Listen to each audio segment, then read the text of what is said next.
আপনারা তো মনে করেন যে ভারত আমাদেরকে ঘিরে রাখছে, তাই না? আসলে ভারতকে আমরা ঘিরে রাখছি। এই দিক থেকে আমরা, এই দিক থেকে চায়না, এখান থেকে নেপাল, এখান থেকে ভুটান, এখান থেকে মায়ানমার, এখান থেকে পাকিস্তান, আর তার চেয়ে বাপ আছে আফগানিস্তান। আছে না আফগানিস্তান? ওদের সাথে কেউ পারছে এই পর্যন্ত? আফগানের ভাইরা নিজেদেরকে গড়ে নিচ্ছে, এখন বোঝাচ্ছে। পরিবর্তিত বাংলাদেশে কোনো ভারতীয় দালালকে আর জায়গা না দেওয়া, একদম সাফ কথা।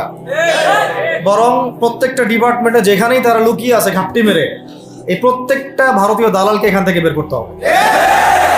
আমি একা বললে আমি পারবো না, আপনি একা বললে আপনি পারবেন না। প্রত্যেকটা এই বয়ানের জায়গা, মিম্বর, খুতবা, ওয়াজ মাহফিলের প্যান্ডেল, আমাদের রাজনৈতিক দলগুলো, আমাদের ইসলামপন্থী দলগুলো যেগুলো আছে, সবার ইমারত থেকে আওয়াজটা আসতে হবে। কারণ এরা যদি আর একটা বার সুযোগ করতে পারে, না থাকবে আপনার দেহ, আর না থাকবে আপনার মাথা। এখনই তো আপনাকে হুমকি দিচ্ছে, যে কোনো সময় একটা একটা করে গুপ্ত হত্যা করবে এরা। তার আগে চট্টগ্রামে সাইফুল ইসলাম ভাইকে, এক ভাইকে কুপায় মারা হয়েছে, এটার বিচার এখন হয় নাই।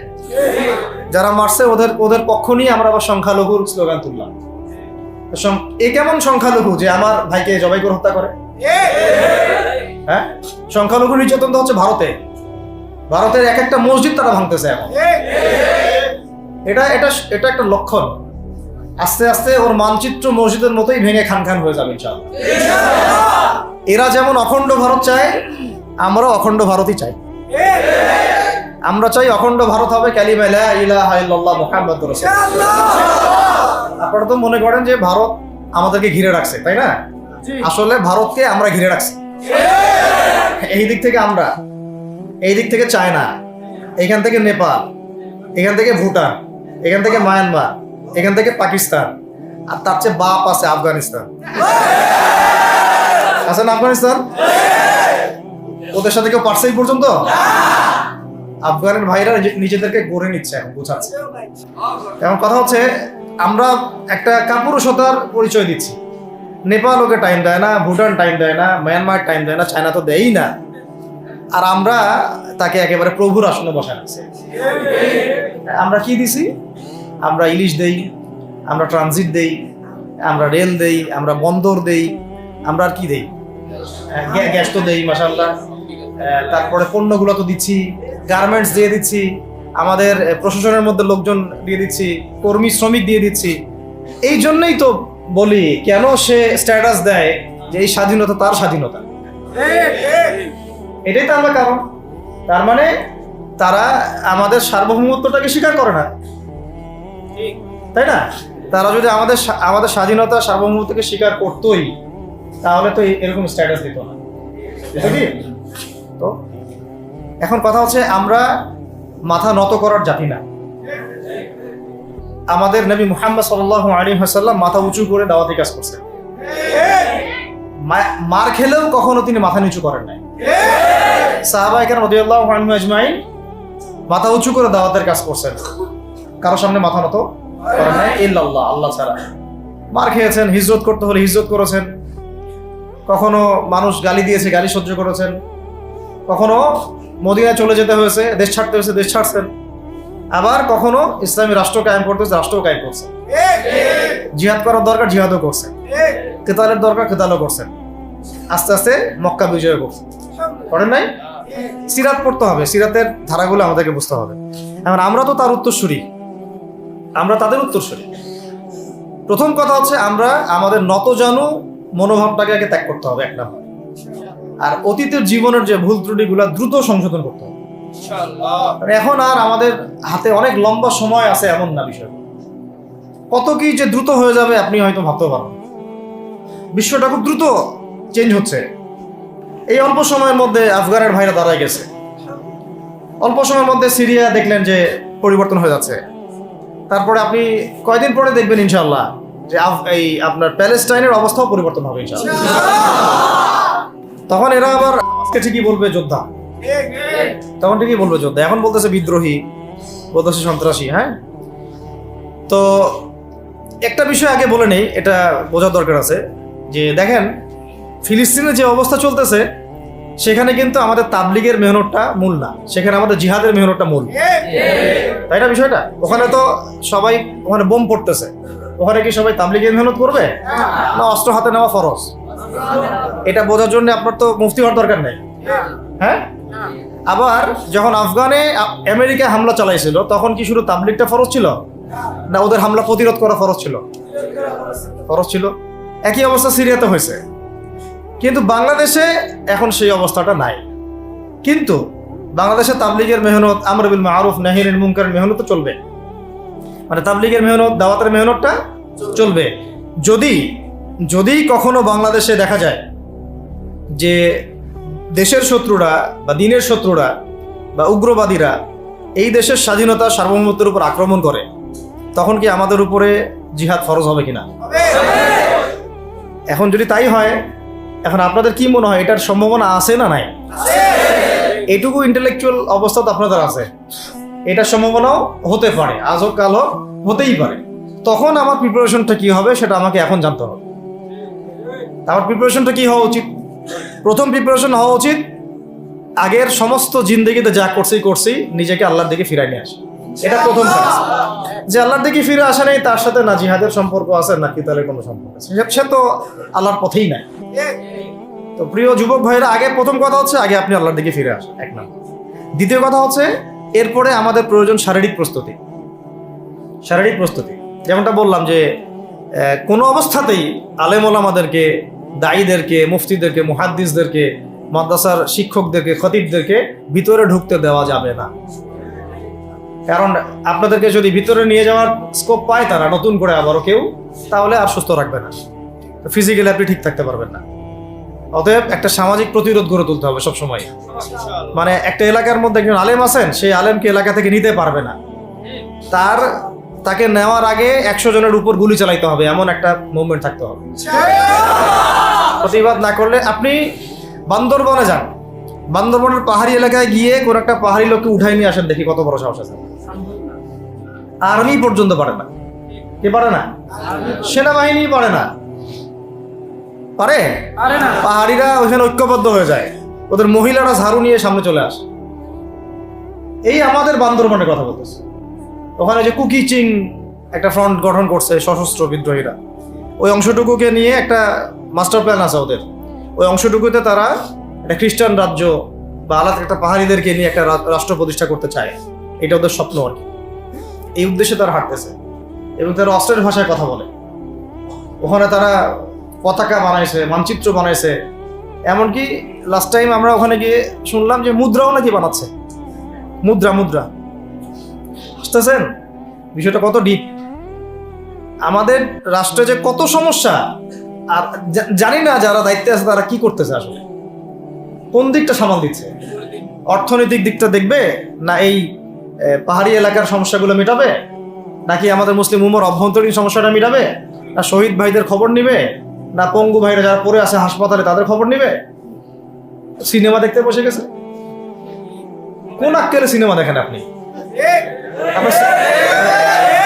সিনেমা দেখার সময় কোথায় আপনার? সিনেমা দেখার সময় কোথায়?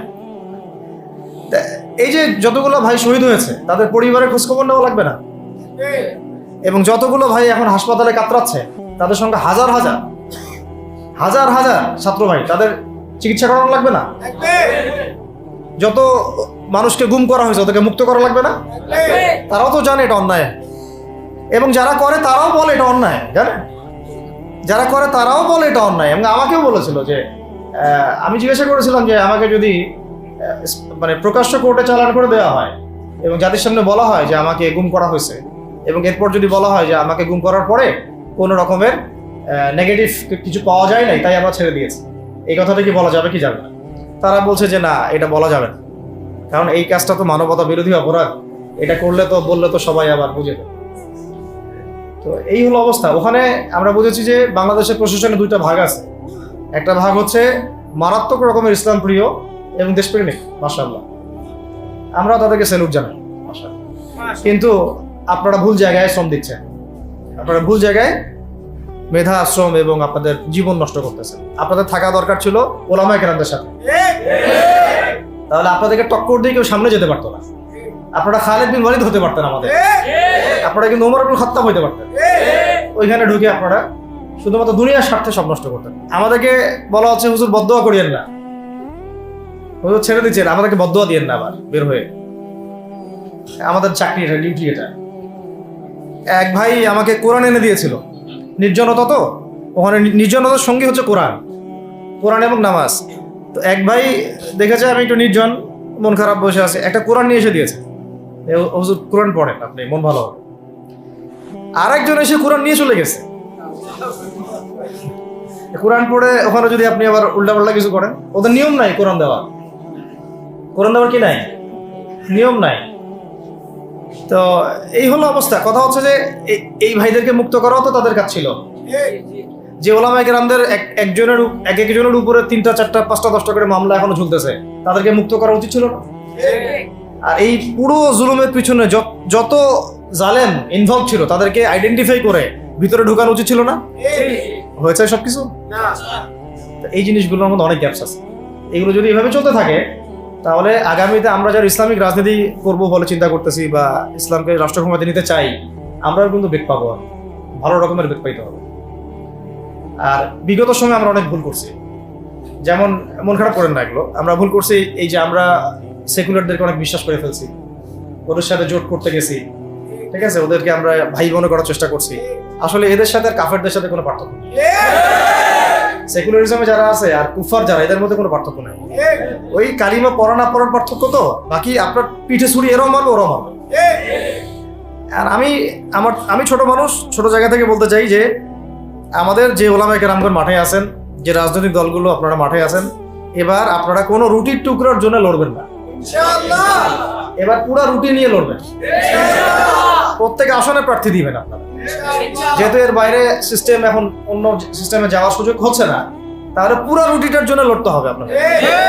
আমাদের টার্গেট হচ্ছে এখন একটা ইসলামপন্থী সরকারকে রাষ্ট্র ক্ষমতায় নিয়ে যাওয়া, এটা আমাদের একটা প্রধান টার্গেট। এখন আমাদের এজেন্ডা স্পষ্ট, কোনো গোপন এজেন্ডা নাই। আমাদের কি নাই? কোনো গোপন এজেন্ডা নাই। আমরা চাই বাংলাদেশে এখন একটা ইসলামপন্থী রাষ্ট্র ব্যবস্থা গড়ে উঠুক, ইসলামপন্থী সরকার শাসন ক্ষমতায় আসবে। এটার জন্য আপনাদের সবার ভূমিকা আছে। কেউ কথা দিয়ে ভূমিকা রাখবেন, কেউ লিখবেন, কেউ বলবেন, কেউ যেভাবে হোক আপনাকে ভূমিকা তো রাখতেই হবে। কারো বসে থাকার সুযোগ নেই। এখন আর এই রাষ্ট্রটাকে ইসলামিক রাষ্ট্র হিসেবে গড়ার দায়িত্ব এখন সবার কাঁধে আসছে। আমরা আমাদের জায়গা থেকে বলতেছি, বাকি কাজ কিন্তু আপনাদেরকে করতে হবে। আল্লাহ পাক করার তৌফিক দান করেন।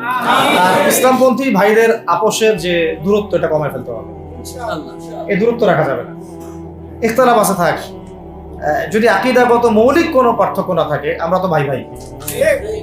নাকি আমাদের চেয়ে কি মানে সেকুলার আমাদের বেশি বড় ভাই? আমাদের চেয়ে কি ওই যে নাস্তিক মুরতাদরা আমাদের বড় ভাই? কমিউনিজমে যারা আছে ওরা আমাদের বড়? এই গণতন্ত্রপন্থী যারা একবারে কট্টর, ওরা আমাদের যিনি ভাই নাকি? আমাদের তো ভাই, সোজা কথা হচ্ছে ইন্নামাল মুমিনুনা ইখওয়া, ইন্নামাল মুমিনুনা, মুমিন যারা মুমিন ভাই। মুমিনে কি ভাই? খালাস।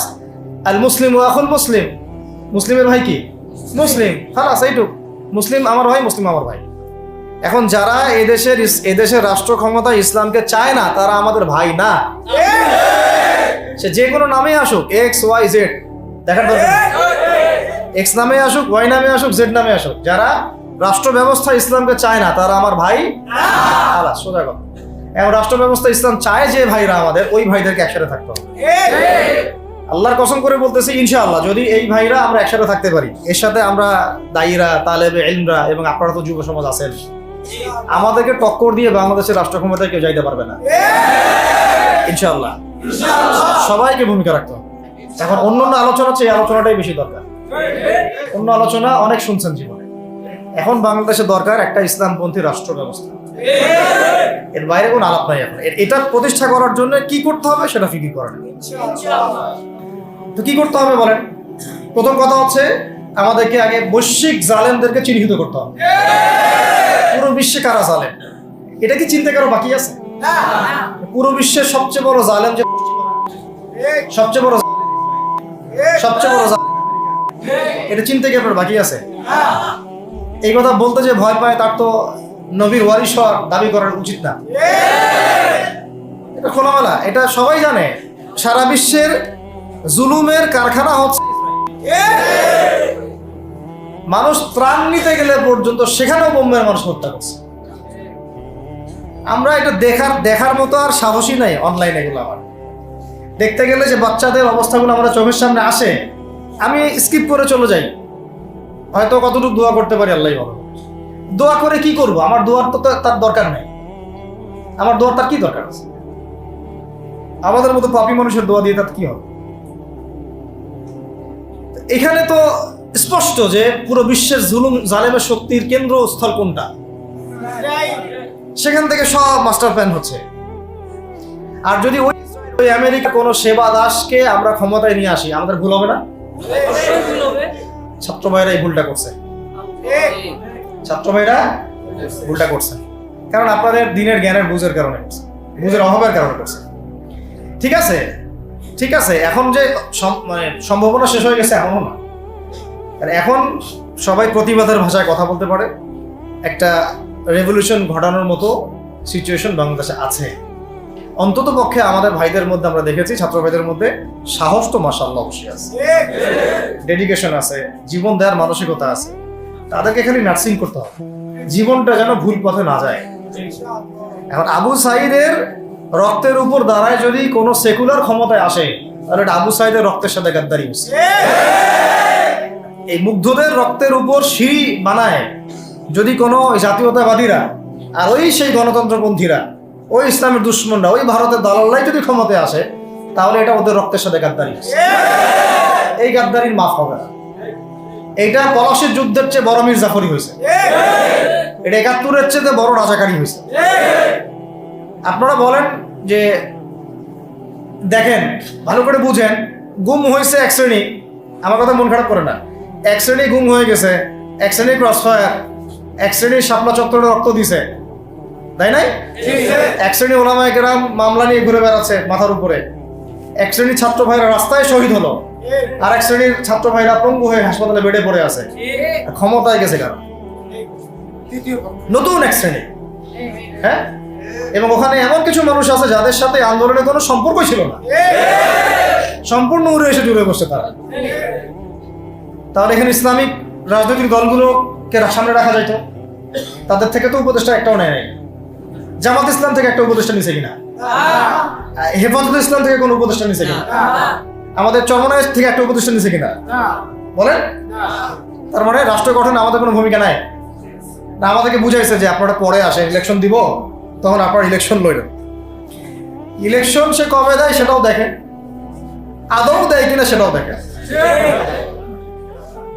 কাকে বিশ্বাস করবেন আপনি? বিশ্বাসটা করবেন কাকে? যখন মোস্তফা সরোয়ার ফারুকের মতো একজন উপদেষ্টা হচ্ছে, বিশ্বাসটা আপনি করবেন? সারা জীবন মানুষকে পরকে শিখাচ্ছে, তার কোন যোগ্যতায় সে উপদেষ্টা হচ্ছে?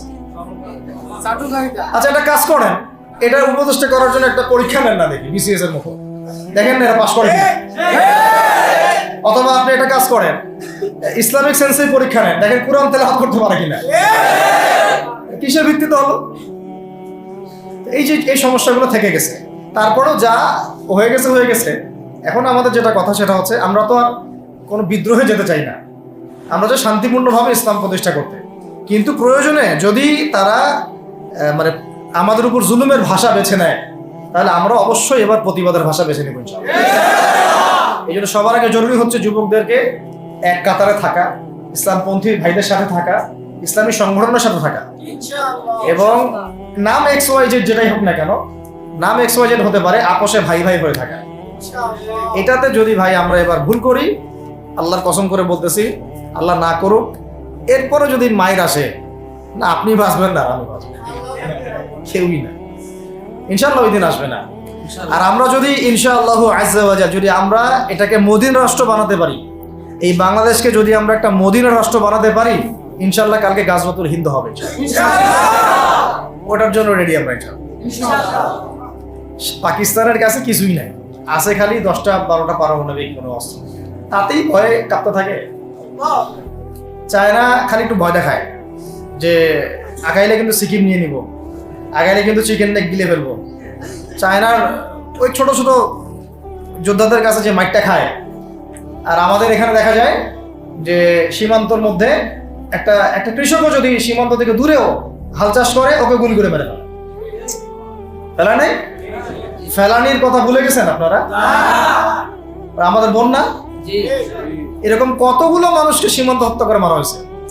আজকে গুগলে গিয়ে সার্চ করে দেখেন কতগুলো মানুষকে বিগত 15 বছরে সীমান্ত হত্যা করা হয়েছে। তো এখানে আমাদের স্বাধীনতার প্রশ্ন আসে না, এখানে গণতন্ত্রের কথা আসে না, সার্বভৌমত্বের কথা আসে না, না বরং তারা ক্ষমতার জন্য ওদের কাছে ঈমান বিক্রি করে দিয়েছে।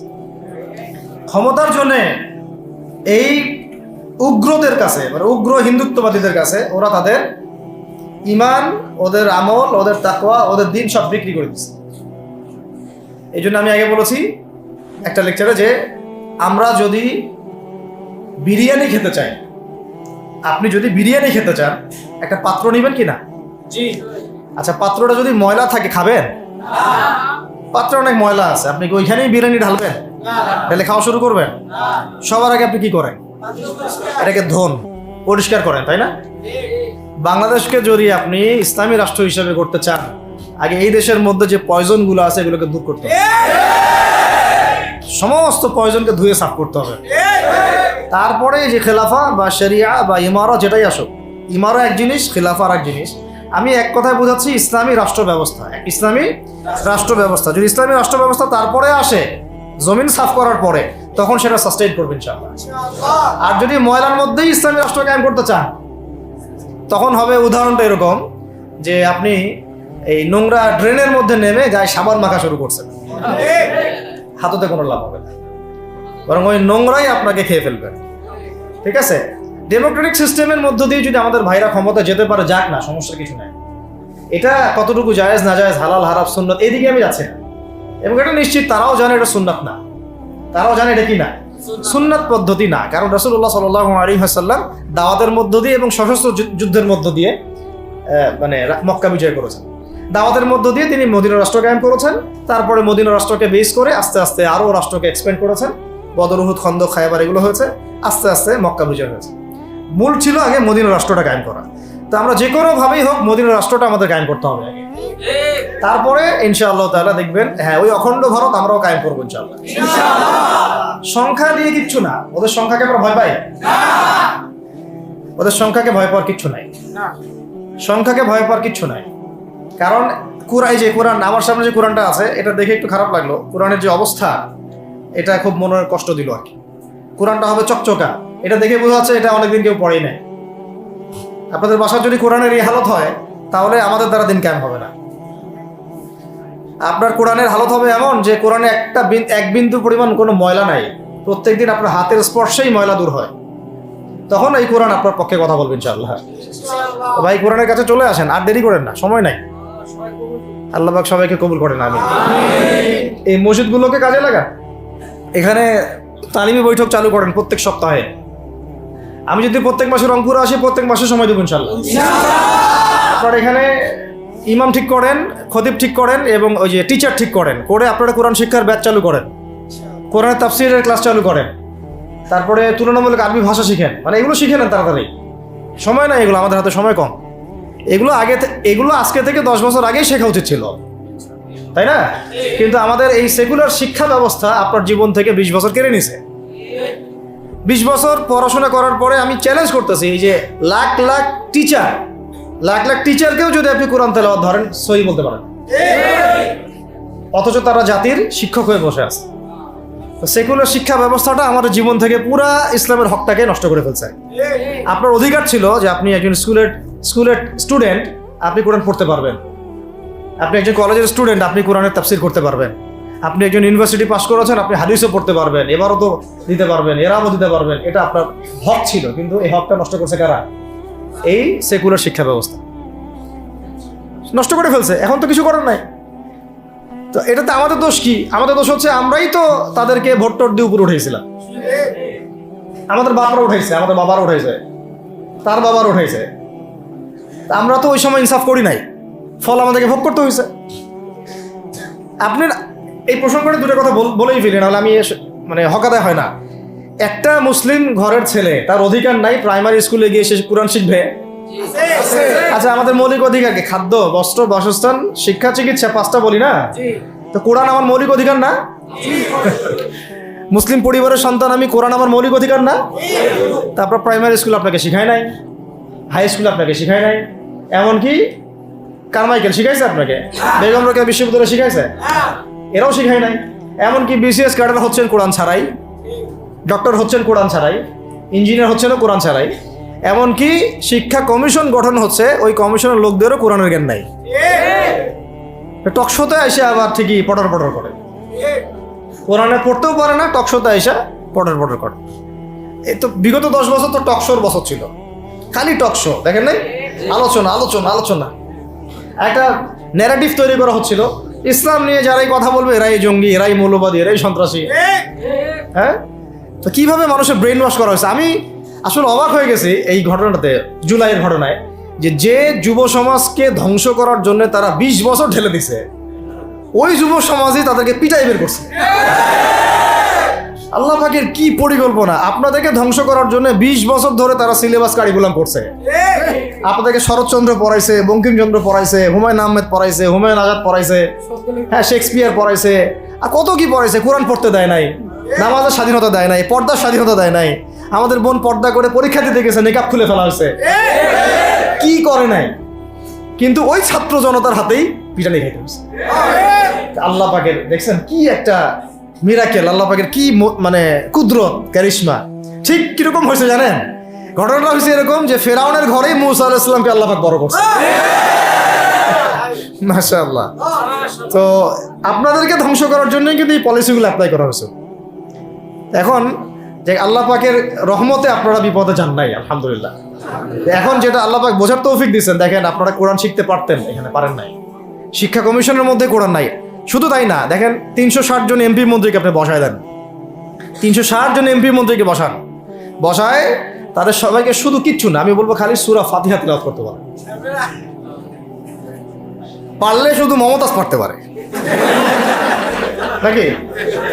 কারণ তার তো বুখারী মুসলিম সিয়াসির পড়া আছে, ওটা পড়া ছিল আর কি, এটা পড়া ছিল, তো হয়তো সে পারতে পারে না, পারলে তো ভালো, খারাপ কিছু না, ঠিক আছে। তো বাকি কেউ কিন্তু পারে আর বেশি দিয়ে না, অল্প না, ঠিক আছে, শেষ করতেছে। তো এখন প্রিয় ভাইরা, এখন কথা অনেক হয়ে গেছে, মূল কথা হচ্ছে যে আমাদেরকে এখন একটা নতুন উদ্দেশ্য নিয়ে, টার্গেট নিয়ে, একটা মিশন নিয়ে আগামীকাল থেকে পথ চলতে হবে ইনশাআল্লাহ। প্রথম গন্তব্যটা কি? আমরা বাংলাদেশকে একটা মদিনা রাষ্ট্র কায়েম করতে চাই।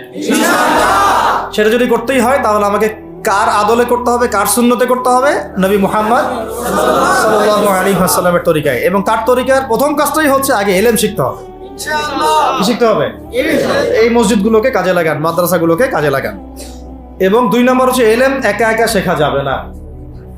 ইলম একা একা শেখা যাবে না। 20 বছর তো আপনি একা পড়াশোনা করেন নাই, প্রতিষ্ঠান ছিল, ওস্তাদ ছিল, তাই না? টিচার ছিল, আপনার একাডেমিক কারিকুলাম ছিল। ঠিক ওইরকমই দিনের ইলমও একা একা শেখা যাবে না, ওস্তাদ লাগবে।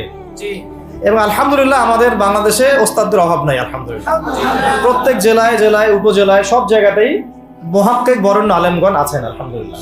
আর আপনি খুঁজে বের করবেন কে মুহাক্কিক আলেম। আমি কিছু মানে তাদের বৈশিষ্ট্য বলতে পারি যে তারা নিজেকে জাহির করেন না, বিনয়ী হন, অহংকারী হন না, তারা এত বেশি আইওয়া শোডাউন এত পছন্দ করেন না, নিজেকে আড়াল করার চেষ্টা করেন, হক কথা বলতে তারা ভয় করেন না, এবং তারা অনেক গভীর জ্ঞানের অধিকারী হওয়া সত্ত্বেও অনেক বেশি বিনয়ী হন না। এগুলো দেখে আপনি চিনবেন, ঠিক আছে? আমাদের সালাফরা তো বলতেন যে মুহাক্কিক মানুষকে পাবেন 2 জায়গায়, এক হচ্ছে মাটির তলে, আরেকটা হচ্ছে জেলখানায়, ঠিক আছে? তো যাই হোক, এখন অনেক বরেণ্য উলামায়ে কেরাম আমাদের সমাজে আছেন, তাদের যে কারোর সাথে অন্তত একজনের সাথে নিসবত রাখেন, অন্তত একজনের সাথে নিসবত রাখেন, ঠিক আছে? তো এটা আমাদের সৌভাগ্য, আলহামদুলিল্লাহ, যে বাংলাদেশে বহু মাদ্রাসা, বহু কওমি মাদ্রাসা, আলিয়া মাদ্রাসা, অনেক ধরনের মাদ্রাসা আছে। কিছু সংকীর্ণতা বা কিছু সমস্যা আমাদের মধ্যে থাকতে পারে, এটা যে কোনো জায়গায় থাকতে পারে, কিন্তু আলহামদুলিল্লাহ এই খেদমতটুকু আছে বলেই এখন পর্যন্ত দ্বীন ইসলামকে তারা মিটাইতে পারে নাই, আলহামদুলিল্লাহ। তো ইলম শিখবো 1 নাম্বার, 2 নাম্বার হচ্ছে ইলম মুহাক্কিক কোন আলেমের সোহবতে শিখবো, একা একা শিখবো না। 3 নাম্বার হচ্ছে যা শিখবো আমলে নিয়ে আসতে হবে। কি বললাম? যা শিখবো আমলে নিয়ে চলে আসতে হবে, ফেলে রাখা যাবে না। আল্লাহ আমাকেও তৌফিক দেন, আপনাদের সবাইকে তৌফিক দান করেন। 4 নাম্বার, সময় কাজে লাগাইতে হবে। সময় কাজে লাগাইতে হবে, কোনো অবস্থাতেই আর হেলায় ফেলায় সময় নষ্ট করবো না। আমিও করবো না ইনশাল্লাহ, আপনারাও করবেন না ইনশাল্লাহ। 5 নাম্বার হচ্ছে নিজের প্রতিভাকে খুঁজে বের করবেন। সবাইকে আল্লাহ কিছু না কিছু প্রতিভা দিয়েছেন, প্রতিভা খুঁজে বের করে ইসলামের জন্য কাজে লাগাবেন। 6 নাম্বার হচ্ছে যাদের রিজিক হালাল তাদের তো আলহামদুলিল্লাহ কোনো সমস্যা নেই, যাদের হারাম রিজিক আজকে ছাড়তে হবে। কোনো সুদের সাথে সম্পৃক্ত থাকা যাবে না, কোনো ঘুষ, কোনো দুর্নীতি, কোনো মাপে কম দেওয়া, কোনো হারামে আমি খাবো না, আমি কোনো হারামের কাছে যাব না। আর উত্তরবঙ্গের বড় বড় ফেতনাগুলোর মধ্যে এই সুদী এনজিওদের ফেতনাও আছে, কাদিয়ানিদের ফেতনাও আছে, তাই না? তারপরে আপনার এই যে ইসাই মুসলিমদের একটা ফেতনা আছে না, একটা ফেতনা আছে। তারপরে এই আপনার বিড়ি ফ্যাক্টরি, তামাক ফ্যাক্টরির এগুলা ফেতনা আছে, হারাম খাবার। আবার নতুন করে ইসকনের ফেতনাও উত্তরবঙ্গে দেখা যাচ্ছে। তো এই ফেতনাগুলোকে চিহ্নিত করে আপনাকে বেঁচে থাকতে হবে এবং রিজিকটাকে হালাল করে ফেলতে হবে, ঠিক আছে? এর পাশাপাশি হচ্ছে 6 নম্বর বলবো যে পরিবারগুলো গড়ে তুলতে হবে। প্রত্যেকটা পরিবার হবে একটা দুর্গ, মানে আমার পরিবার হচ্ছে আমার একটা ইসলামিক রাষ্ট্রের মতো। এই পরিবারের মধ্যে অন-ইসলামিক কোনো কাজ চলে না। পরিবারের মালিক কি? আমি না? আমি। এখানে কি রাষ্ট্র আমাকে হস্তক্ষেপ করতে পারবে? তা আমার পরিবার আমার কন্ট্রোলে চলবে, একদম ইসলামিক অনুশাসন অনুযায়ী চলবে, ডানে বামে নড়তে পারবে না। এইভাবে আপনাকে শক্ত থাকতে হবে। 7 নম্বর হচ্ছে এখন থেকে তাবলীগের কাজ সবাইকে করতে হবে। কতটুকু করবেন? যতটুকু আপনি জানেন, যতটুকু আপনি জানেন। যেটা জানেন না ওইটা নিয়ে কথা বলার দরকার নেই। আর সমাজে কিছু ইখতিলাফি মাসালাগুলো আছে যেগুলোকে নিয়ে কিছু মানে মোটা বুদ্ধির মানুষেরা আর কি মসজিদগুলো ভাগ করে ফেলে, ঠিক আছে? এই পাল্লায় পড়া যাবে না। ইখতিলাফি মাসালাগুলো সাহাবীদের যুগ থেকেই ছিল, এগুলো নিয়ে মতবিরোধের সুযোগ নাই। এটা তার কাছে এই মাসালাটা অথেন্টিক মনে হয়, সে আমল করতেছে, করুক। আমার কাছে এই ফিকহের আলোকে এটা বেশি অথেন্টিক মনে হয়, আমি এটা আমল করতেছি। এগুলো নিয়ে কোনো রকমের আর দ্বন্দ্বে যাবেন না। বরং আমরা এখন ঐক্যবদ্ধ হব কিসের ভিত্তিতে? আমরা ঐক্যবদ্ধ হব আকীদা, আমল এবং মানহাজের ভিত্তিতে। আমাদের আকীদা আহলুস সুন্নাহ ওয়াল জামাআর আকীদা থাকবে, আমল থাকবে সাহাবীওয়ালা আমল, এবং মানহাজ থাকবে আমরা সালাফদের আদলে বাংলাদেশে দিন কায়েম করতে চাই। খালাস। আর যারা দিন কায়েমের কথা বলবে না ওদের সাথে আমার ঐক্য হবে না। কি হবে? দিন কায়েমের কোনো ফিকির নাই, তার সাথে আমার ঐক্য হবে কিভাবে? তার ফিকির আছে শুধু মসজিদ নিয়ে আর অন্য কিছু নিয়ে, তার দল নিয়ে বা তার মানে আরো তো আছে অনেক কিছু আর কি, এইগুলো নিয়ে। তো ওইগুলো বাদ দিলাম। এই আমর বিল মারুফের কাজ সবাইকে করতে হবে এবং একই সাথে সবাইকে এখন থেকে প্রতিবাদী হতে হবে, অন্যায় নিষেধ করতে হবে। এলাকায় অন্যায় হতে দিবেন না আপনারা। এলাকার মধ্যে জুয়া খেলবে কেন? আপনারা প্রতিবাদী হবেন। এখানে গাঁজা খাবে কেন? আপনি প্রতিবাদী হবেন। মাদকের আকড়া হবে কেন? আপনারা প্রতিবাদ করবেন। এখন তো আপনি পুলিশ প্রশাসনের অপেক্ষায় বসে থাকার সময় নাই তো এখন আপনার। একজন নেককার, মুত্তাকি, পরহেজগার মানুষ প্রত্যেকটা এলাকায় থাকা দরকার। আপনাদের মধ্যে একটা জামাআ বা কমিউনিটি থাকা দরকার, মানে একটা অ্যাসোসিয়েশন থাকা দরকার যারা ওই এলাকাকে সংস্কারের কাজ করবে ইনশাআল্লাহ। অথবা বৃহত্তর সংগঠন যেগুলো আছে বাংলাদেশে তাদের অঙ্গ সংগঠন হিসেবে আপনারা কাজ করতে পারেন। আল্লাহ পাক তৌফিক দান করেন। মানে একটা চেইন অফ কমান্ড গড়ে তুলতে হবে দেশব্যাপী। এটা অলরেডি আছে এবং নতুন করেও যদি কেউ চায় যে আমি কিছু অ্যাসোসিয়েশন করব যেটা আমর বিল মারুফের কাজ করবে, নাহির মুনকারের কাজ করবে, তাহলে এটাও করতে পারে ইনশাআল্লাহ। আর এর সাথে আমি বলবো যে আমাদের জান, মাল, সময়, শ্রম, কয়টা কথা বললাম?